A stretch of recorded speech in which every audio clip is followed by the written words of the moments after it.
नमस्कार।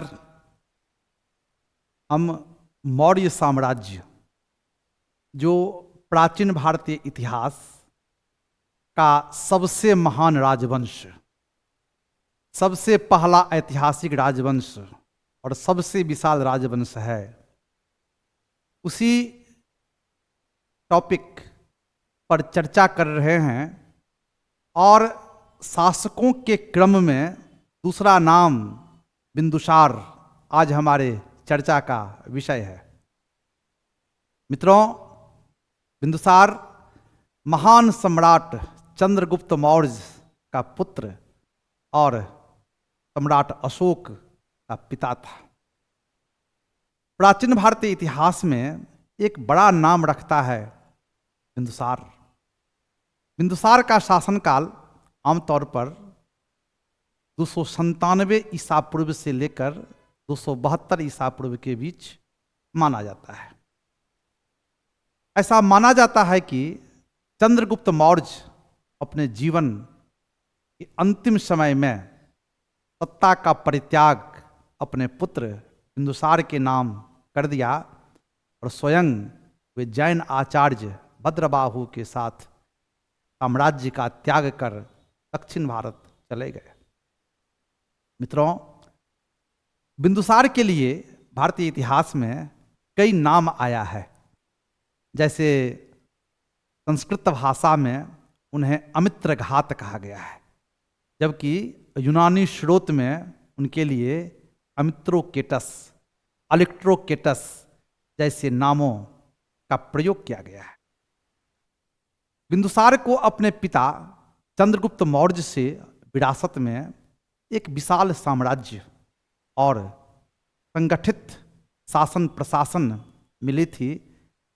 इसका निर्वहन करने की चेष्टा बिंदुसार के द्वारा किया गया। बिंदुसार को 2 समुद्रों का स्वामी कहते हैं। सामान्यतया यह माना जाता है कि अरब सागर से लेकर बंगाल की खाड़ी तक का जो क्षेत्र था वो बिंदुसार के अधिकार में था।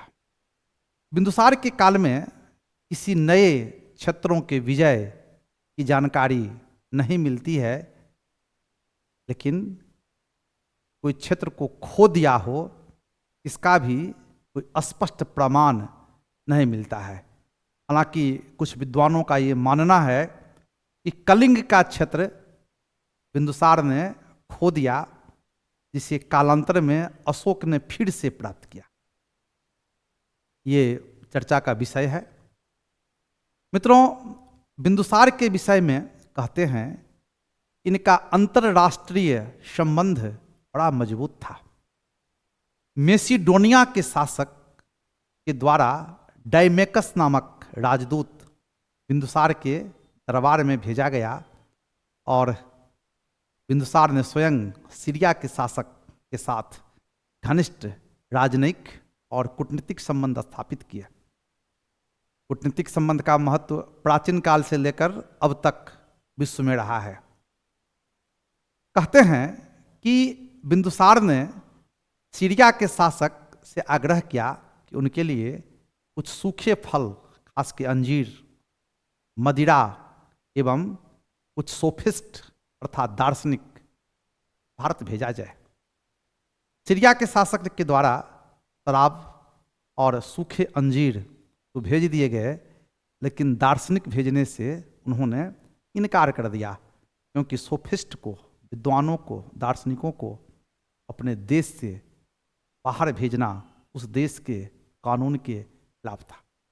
कितना महत्व था सोफिस्टों का, विद्वानों का उस युग में, हम इसी से अंदाजा लगा सकते हैं कि देश के विद्वान अपने देश के भीतर रहकर देश के उत्थान के लिए कार्य कर रहे होते थे।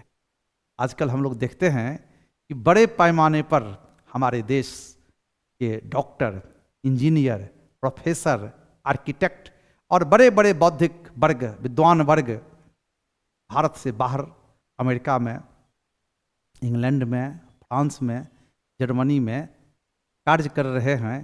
यानी कि ब्रेन ड्रेन की बात जो हो रही है वो देश के विद्वान, देश के बौद्धिक वर्ग विदेश के उत्थान में अपना योगदान दे रहे हैं, लेकिन भारत में उनके योग्यता का उचित सम्मान, उचित पारिश्रमिक मिलने में थोड़ी कठिनाई हो रही है। और इसके चलते हमारे देश के बौद्धिक वर्गों को, विद्वानों को यदा कदा विदेशों में अपमान का सामना भी करना पड़ता है। कभी कभार इसकी खबर मीडिया में आती रहती है। मित्रों, बिंदुसार के विषय में ऐसा माना जाता है कि उन्होंने आजीवक संप्रदाय को अपनाया। आजीवक संप्रदाय की स्थापना मस्करी पुत्र गोशाल के द्वारा किया गया था, अर्थात मौर्य शासक बिंदुसार आजीवक धर्म को अपनाया। यह एक अपने आप में नई बात है। बिंदुसार के शासनकाल के संदर्भ में ऐसा माना जाता है कि इनके शासनकाल के आरंभ में भी कुछ समय तक चाणक्य इनके प्रधानमंत्री के रूप में कार्य किया, हालांकि बाद में और भी कई प्रधानमंत्री इनके समय में होने की जानकारी मिलती है। बिंदुसार के शासनकाल के अंतिम समय में मौर्य साम्राज्य का उत्तर पश्चिम में एक बड़ा प्रांत था, नाम था तक्षशिला।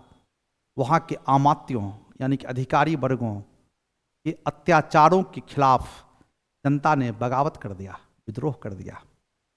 इस विद्रोह को दबाने के लिए बिंदुसार ने सबसे पहले अपने सबसे बड़े पुत्र सुसीम को तक्षशिला भेजा, लेकिन सुसीम इस विद्रोह को दबाने में नाकामयाब रहा। तत्पश्चात बिंदुसार अपने पुत्र अशोक, जो उस समय उज्जैन का गवर्नर था, उन्हें तक्षशिला भेजा। और अशोक ने अपने चतुराई के बल पर, अपनी कौशलता के बल पर, अपने बुद्धिमत्ता के बल पर इस विद्रोह को शांत कर दिया। ये बहुत बड़ी उपलब्धि बिंदुसार के लिए मानी जाती है। मित्रों, बिंदुसार की कुल 16 रानी थी, ऐसा कहा जाता है, किंवदंती है। और उसी में एक थी सुभद्रांगी, जिससे अशोक का जन्म हुआ था। कहा जाता है कि बिंदुसार अपना उत्तराधिकारी अपने बड़े पुत्र सुसीम को बनाना चाहता था, लेकिन बिंदुसार का निधन लगभग 272 ईसा पूर्व में हो जाता है। और बिंदुसार के मृत्यु के बाद अशोक सत्ता पर अधिकार कर लिया, अर्थात शासक उन्होंने अपने आप को घोषित कर दिया और अपने अन्य भाइयों से उत्तराधिकार के युद्ध की चर्चा मिलती है। और इसमें अंतिम सफलता अशोक को मिली। अशोक ही भारत का अगला सम्राट बना। नमस्कार।